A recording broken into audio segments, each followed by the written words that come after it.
진경하심으로 신앙 고백하시겠습니다.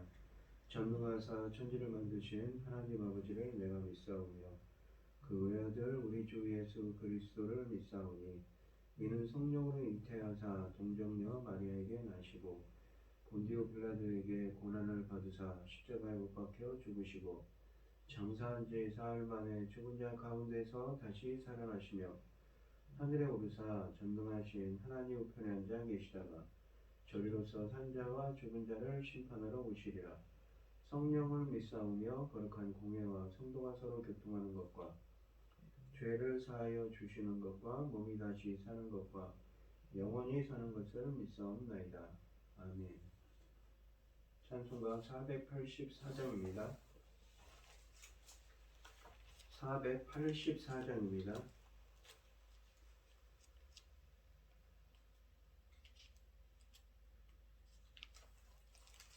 484장입니다.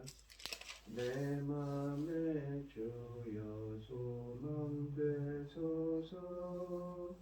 주 없이 모든 일 헛되어라. 밤에나 낮에나 주님 생각, 잘 때나 깰 때 함께 하소서. 지혜의 주여 말씀으로서 언제나 내 안에 계십소서. 주는 내 아버지 나는 아들, 주 안에 내가 늘 함께하네. 세상의 영광 난 보여도 언제나 주님은 나의 기여. 주님만 내 맘에 계시오니 영원한 주님 참 귀하셔라. 영원한 주님 내 승리의 주, 하늘의 기쁨을 주옵소서. 어떠한 고난이 닥쳐와도 만유의 주여 소망되소서. 아멘. 오늘 함께 하실 하나님의 말씀은 여호수아서 17장 1절로 18절 말씀입니다. 여호수아서 17장 1절로 18절입니다. 여호수아서 17장 1절로 18절입니다. 교독을 하겠습니다. 제가 먼저 읽겠습니다. 므낫세 지파를 위하여 제비 뽑은 것은 이러하니라. 므낫세는 요셉의 장자였고 므낫세의 장자 마길은 길르앗의 아버지라. 그는 용사였기 때문에 길르앗과 바산을 받았으므로 므낫세의 남은 자손을 위하여 그들의 가족들의 제비를 뽑았는데 그들은 곧 아비엘의 자손 헬렉의 자손과 아수엘의 자손과 세겔의 자손과 헤벨의 자손과 스미다의 자손이며 그들의 가족들이 요셉의 아들 므낫세의 남은 자 헤벨의 아들 길르앗의 손자 마길의 증손 므낫세의 현손 슬로바스는 아들이었고 딸뿐이요. 그 딸들의 이름은 밀라와 노아와 호글라와 밀가와 다르사라. 그들이 제사장 엘르아사가 하나님 아들 여호수아와 제사들 앞에 나와서 말하기를 여호와께서 모세에게 명령하사 우리의 믿음에서 우리에게 계획을 하셨다 하며 여호와를 명하더라. 그들에게 그들 아버지 형제들 중에서 기업을 주었는데 요단 동쪽 길르앗과 바산 외에 므낫세에게 10분깃이 돌아갔으니 므낫세 여자 자손들이 그 남자 자손들 중에서 기업을 받을 까닭이었으며 길르앗 땅은 므낫세 남은 자손에게 속하였더라.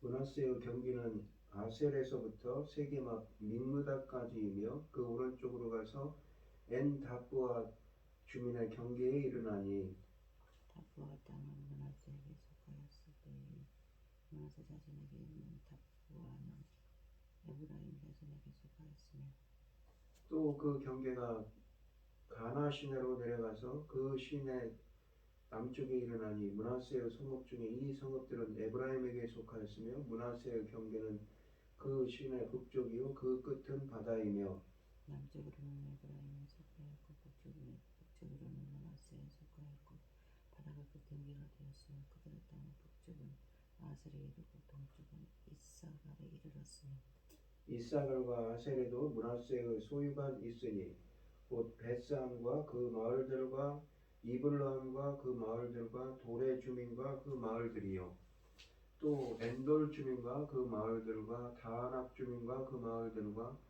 무기또 주민과 그 마을들 새 언덕 지역이라. 그러나 문하세 자손의 그 성읍들의 주민을 정하지 못하며 가나안 족속이 결심하고 그 땅에 거주하였더니 이스라엘 자손이 강성한 후에야 가나안 족속에게 노역을 시켰고 다 쫓아내지 아니하였더라. 요셉은 자손의 여호수아에게 말하여 이르되 여호와께서 지금까지 내게 보여주심으로 나는 큰 민족이 되었거늘 당신이 나의 기업을 위하여 한 제비 한 번개수로만 내게 주시면 어찌함이니까 하니 여호수아가 그들에게 이르되 네가 큰 민족이 되므로 에브라임 산지가 네게 너무 좋을진대 브리스 족속과 르바인 족속의 땅 삼림과 올라가서 스스로 개척하라 하니라. 요셉 자손이 이르되 그 산지는 우리에게 넉넉하지도 못하고 볼지어 그 땅에 거주하는 모든 가나안 족속들이는 벳산과 그 마을들에 거주하는 자이든지 이스라엘 골짜기에 거주하는 자이든지 다 여호수아가 다시 요셉의 족속 곧 에브라임과 문하세에게 말하여 이르되 너는 큰 민족이요 큰 권능이 있은즉 한 분깃만 가질 것이 아니라 그 산지도 내 것이 되리니 비록 삼림이라도 네가 개척하라 그 끝까지 네 것이 되리라. 가나안 족속이 비록 철병거를 가졌고 강할지라도 내가 능히 그를 쫓아내리라 하였다. 아멘. 오늘 본문 말씀의 제목은 문하세 반지파의 기업입니다. 문하세 반지파가 유단 서편에서 분배받은 땅의 경계입니다. 슬로브아스의 5딸들도 약속의 근거에 약속의 땅에서 정당한 몫을 차지합니다. 1절부터 13절은 문하세 반지파의 기업에 대해 말씀하십니다. 요셉의 큰아들 문하세의 후손들이 차지한 땅에 대한 이야기입니다. 문하세 반지파의 영토를 설명하는 본문의 분량이 에브라임 지파의 기업들을 설명하는 것보다 더 많습니다. 내용이 상세해서라기보다는 문하세 지파에 속한 사람들의 특별한 이야기들이 1절부터 6절까지 말씀에서 포함되어 있기 때문입니다. 문하세 지파가 차지한 땅의 범위에 대한 실제적인 설명은 7절부터 13절에 제한되어 있습니다. 1절 이 말씀에 나오는 문하세의 맏아들이었다는 길르앗의 아버지 마길은 성경에 언급하는 문하세의 유일한 아들이었습니다. 마길의 후손들은 이미 요단강 동편에 있는 길르앗과 바산을 차지했다고 1절에 말씀하십니다. 그의 나머지 후손들로 언급되는 이메셀, 헬렉, 아스라엘, 세겜, 헤벨, 스미다 등은 모두 길르앗의 아들들입니다. 마길의 후손들 중 길르앗의 아들들에게서 유래된 사람들만 요단강 서편을 차지했고 나머지 사람들은 모두 동쪽에 정착한 것을 뜻합니다. 길르앗의 6 아들 중 헤벨은 슬로브앗을 낳았는데 슬로브앗에게는 아들은 없었고 딸만 5이 있었다고 3절에 말씀하십니다. 그 딸들의 이름은 말라, 노아, 호글라, 밀가, 다르사였습니다. 유산은 남자 자손들에게만 주어지기 때문에 슬로브앗의 집안은 유산을 잃을 수 있는 위기에 처해 있었으며 딸들은 이 사실을 잘 알고 있었습니다. 그러므로 그들은 모세에게 가서 자신들이 처한 상황에 대해 호소했고 모세는 하나님께 그들의 상소를 어떻게 처리해야 하는지를 물었습니다. 하나님은 모세에게 그들의 요구가 정당하시다며 아들이 없이 죽는 사람들의 유산에 대한 규칙을 말씀해 주셨습니다. 4절에서 모세의 판례에 따라 슬로브앗의 딸들은 여호수아와 엘르아살 제사장을 찾아와 옛적 하나님의 말씀을 상기시키며 땅을 달라고 했습니다. 모세를 통한 말씀에 절대적으로 복종하고 있던 여호수아는 당연히 그들의 요구에 따라 므낫세 영토 안에 그들의 몫을 주었습니다. 그러므로 요단강 서쪽 지역은 길르앗의 5아들과 그의 5손녀 등 총 10명의 몫이 되었다고 5절에 말씀하십니다. 므낫세 지파가 강 동쪽에서 길르앗과 바산 등 2몫을 이미 차지했던 것을 감안할 때 므낫세 지파는 총 12몫을 차지하고 있습니다. 슬로브앗의 딸들의 몫이 어느 정도 되었는지는 모르겠지만 본문은 이들의 5족보와 비등한 크기의 땅을 받은 것으로 기록합니다. 아들이 없었던 길르앗의 6째 아들 슬로브앗의 딸들이 한 지파에게 가는 땅의 반을 차지했던 것입니다. 므낫세 지파가 차지한 땅을 규정하고 있는 10절과 11절 말씀에는 몇 개의 성읍 이름이 포함되어 있지만 유다 지파의 것과 같은 목록은 등장하지 않습니다. 므낫세 지파는 북쪽으로 아셀 지파의 영토를 접하며 남쪽으로는 믹므닷에 이른다고 7절에 말씀하십니다. 므낫세의 남쪽 경계선은 에브라임의 북쪽 경계선과 흡사합니다. 경계선은 믹므닷에서 이 남쪽으로 뻗었으며 엔다프아, 다프아의 우물이라고 불리는 엔다프아를 통과하지만 다프아를 포함하지는 않는다고 7절에 말씀하십니다. 다프아는 에브라임 지파의 땅입니다. 경계선은 남쪽에 있는 가나 개울을 지나 이 지중해에 이릅니다. 가나 시내를 지나 지중해에 이릅니다. 므낫세가 차지한 땅의 북동쪽은 이사갈에 그리고 북서쪽은 아셀에 맞닿았습니다. 9절에 보시면 가나 개울 남쪽에 있는 이 가나 시내 남쪽에 있는 성읍들은 므낫세 지역 가운데 있지만 이 에브라임에 속했습니다. 아울러 11절은 이사갈과 아셀 등 다른 지파들의 영토 안에 있는 므낫세의 땅을 언급합니다. 전체적으로 각 지파 사이에 경계선이 그어지고 있지만 예외의 경우들이 생기고 있는 것이지요. 영토의 경계선에 등장하는 세겜, 다낙 등 2도시는 레위 사람들의 땅이 됩니다. 므낫세 지파의 땅에 대한 이야기도 불안한 정보를 제공하며 막을 내리고 있습니다. 12절에 보시면 므낫세 자손들이 11절에 언급된 성읍들에서 가나안 사람들을 쫓아내지 못했다는 것입니다. 사실 쫓아내지 못한 것이 아니라 쫓아내지 않았습니다. 결국 가나안 사람들은 이스라엘 사람들의 종이 되어 그들 사이에 살게 되었다고 13절에 말씀하십니다. 유산을 받은 지파가 가나안 사람들을 쫓아내지 않았다는 말이 벌써 3번째 등장합니다. 유다, 에브라임, 므낫세 등 이스라엘 지파들 중 가장 크고 이 여력이 있는 세 지파가 유산으로 받은 땅에서 가나안 사람들을 몰아내지 않았다는 것은 이스라엘 미래에 먹구름이 끼고 있다는 것을 암시합니다. 이 먹구름은 사사기에서 비구름으로 변합니다. 14절로 18절 말씀은 요셉 자손들을 위한 산악지역에 대해 말씀하십니다. 16장과 17장에 나오는 요셉의 후손들이 차지한 땅에 대한 이야기는 16장 1절로 4절에서 그들이 차지한 땅의 전반적인 소개로 시작했는데 본문은 그들의 땅에 대한 이야기를 다시 므낫세와 에브라임 지파 구분 없이 요셉 자손들의 전체적인 이야기로 끝을 맺습니다. 14절에 보시면 요셉의 자손들 에브라임 지파와 므낫세 지파 사람들이 불만을 가지고 여호수아를 찾아왔습니다. 그들은 인구에 비해 주어진 땅이 너무 좁다고 말합니다. 자손이 많은 것은 여호와의 축복인데 왜 여호수아는 그들에게 걸맞지 않은 작은 땅을 주느냐는 것이지요. 그러나 요셉 자손들의 어투에 교만과 욕심이 서려 있습니다. 개인이나 집단이 여호수아를 찾아와 땅을 달라고 하는 일명 땅 수여 이야기로는 이 이야기가 4번째입니다. 갈렙, 그의 딸 악사, 그리고 슬로브앗의 딸들이 이미 여호수아를 찾아와 땅을 얻었습니다.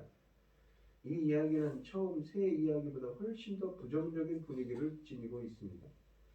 처음 세 이야기는 모두 이미 하나님이 약속하신 대로 땅을 달라고 온 사건들이었습니다. 반면에 요셉의 후손들은 하나님의 약속에 따라 여호수아를 찾은 것이 아니라 단지 개인적인 욕심 때문에 그를 찾은 것이었습니다. 당연히 처음 3가지 요구를 허락했던 여호수아가 이번 요구는 거부합니다. 15절에서 여호수아는 요셉 자손들에게 자신들이 차지한 에브라임 산간 지방이 너무 작다면 브리스 사람과 르반 사람의 땅이 상간지대로 올라가서 취하라고 말합니다. 여호수아의 발언은 이스라엘이 정복해야 할 땅이 아직도 많이 남아있다는 것을 시사합니다. 이에 대해 그들은 여호수아가 말하는 산간지방마저도 넉넉한 땅이 아니라며 이곳에는 16절에 보시면 이곳에는 이 철병거를 가진 가나안 사람들이 살고 있다고 대답합니다. 좀 더 풍요롭고 차지하기도 쉬운 땅을 달라는 것입니다. 실제적으로 산간지역에서 철병거는 효과적인 전쟁 무기가 아닙니다. 그러므로 이들이 철병거가 두렵다고 하는 것은 핑계에 불과한 것이지요. 땀을 흘리지 않고 욕심을 채우겠다는 심보입니다. 여호수아는 다시 그들에게 도전합니다. 14절에서 그들 자신이 말한 것처럼 요셉 자손들은 큰 무리요 큰 힘을 가졌으니 그들을 쫓아내지 못할 이유가 없다고 17절과 18절에서 단언하고 있습니다. 즉 추가적인 땅이 필요하면 열심히 땀 흘려서 스스로 얻으라는 것이지요. 또한 여호수아서가 지금까지 강조한 것은 전쟁은 철병거와 같은 기술력과 힘이 아니라 무기에 달려있던 것이 무기가 아니라 여호와께 속했다는 것입니다. 이 순간 요셉 자손들은 이러한 사실을 망각하고 있습니다. 이스라엘의 신앙이 벌써 쇠퇴하고 있는 것입니다. 그러므로 여호수아의 권고는 마치 신앙을 다시 회복하려는 소리로 들립니다. 여호수아가 이처럼 단호하게 말할 수 있었던 것은 하나님의 확고한 의지가 뒷받침되었으며 여기에 여호수아 자신도 에브라임 지파에 속한 사람이라는 사실이 작용했습니다. 각 지파들 땅 분배 문제는 매우 예민한 이슈일 수밖에 없습니다. 이런 상황에서 요셉의 후손이 아닌 사람들이 이처럼 강하게 요구했다면 여호수아와 지도자들이 그들의 요구를 쉽게 물리치지 못할 수도 있습니다. 다행히 여호수아가 에브라임 지파 사람이었기 때문에 이렇게 말할 수 있었으며 그의 지파 사람들이 여호수아가 사심없이 하나님의 뜻을 전달하고 있다고 생각했기 때문에 여호수아의 거부를 그대로 수용하게 되었을 것입니다. 오늘 본문 말씀을 보시면 아들 없이 죽은 슬로보아스의 기업을 그의 딸들이 이어받게 하셨습니다. 슬로보아스의 딸들은 모세에게 하신 하나님의 명령을 상기시키며 그들이 받을 합당한 몫을 요청합니다. 그들의 요구는 죽은 아버지의 이름과 기업을 지키려는 열망에서 나온 것이지요. 이 일을 계기로 하나님은 아들이 없으면 딸에게, 딸이 없으면 아비의 형제에게, 그도 없으면 가장 가까운 친족에게 그 땅을 주어 기업을 이어가도록 명령하셨습니다. 약속의 땅에서 아무도 자신의 기업을 잃어버리지 않도록 배려하신 것입니다. 내 안에 하나님 나라를 열망하는 마음만 있다면 하나님은 결단코 천국의 기업을 우리에게도 잃지 않게 하실 것입니다. 또한 요셉 자손은 요단 동편과 가나안 중앙에 비옥하고 넓은 땅을 분배받았지만 받은 것이 적다고 불평합니다. 여호수아가 산지를 개축하라고 했지만 산지가 넉넉하지 않고 가나안 족속에게 철병거가 있기 때문에 불가능하다는 변명을 늘어놓습니다. 정탐꾼의 보고를 듣고 간담이 녹아 이 모세를 원망하던 광야 백성과 다를 바 없는 것이지요. 아낙 사람의 산지를 달라고 담대히 요구한 갈렙과 완전히 다른 모습이었습니다. 믿음으로 가나안 성읍들을 정복했던 이전 모습을 찾아볼 수 없습니다. 믿음이 약해진 까닭입니다. 이 때문에 므낫세 지파도 가나안 거민을 쫓아내지 못하고 방치한다고 12절과 13절에 말씀하십니다. 내 안에 두려움, 불평, 원망, 서운함이 찾아올 때 하나님을 신뢰하는 마음이 약해진 것은 아닌지 스스로를 우리는 돌아봐야 합니다. 불평과 원망의 마음을 방치해두지 않고 믿음과 감사의 기도로 이겨내는 여러분들이 되시기를 바랍니다. 기도하겠습니다. 하나님 아버지 감사합니다. 에브라임 지파 사람들 전체가 와서 자신들의 땅에 있음에도 불평을 하며 하나님의 능력과 하나님의 하나님을 향한 믿음을 잃어버리고 신앙이 옅어져서 불평을 하고 있습니다. 그들이 하나님께서 하신 명령을 반박하고 불평과 시기 질투가 일어났습니다. 주님, 그러한 불평과 원망의 마음을 방치해두지 말고 믿음과 감사의 기도로 이겨내는 우리들이 되게 하여 주시옵소서. 이 모든 말씀 거룩하신 예수 그리스도의 이름으로 기도합니다. 아멘. 하늘에 계신 우리 아버지여, 이름이 거룩히 여김을 받으시오며 나라의 마옵시며 뜻이 하늘에서 이룬 것 같이 땅에서도 이루어지이다. 오늘날 우리에게 일용할 양식을 주옵시고 우리가 우리에게 죄 지은 자를 사하여 준 것 같이 우리 죄를 사하여 주옵시고 우리를 시험에 들게 하지 마옵시고 다만 악에서 구하옵소서. 대개 나라와 권세와 영광이 아버지께 영원히 있사옵나이다. 아멘. 오늘 주신 말씀 가지고 기도할 때요, 우리가 원망과 불평이 아니라 믿음을 고백을 할 수 있는 믿음의 마음으로 우리가 돌아갈 수 있도록 우리 주님께서 붙들어 달라고 기도하시고, 어려움을 나오신 분들과 각자 기도 제목을 가지고 주여 삼창하시면서 통속으로 기도하도록 하겠습니다. 주여, 주여, 주여. 아버지 하나님 감사합니다. 원망과 불평이 아닌 믿음의 고백을, 믿음의 말을 할 수 있는 저희들이 될 수 있도록 저희들을 붙들어 주시고 함께하여 주시옵소서. 인도하여 주시옵소서. 아버지. 감사합니다.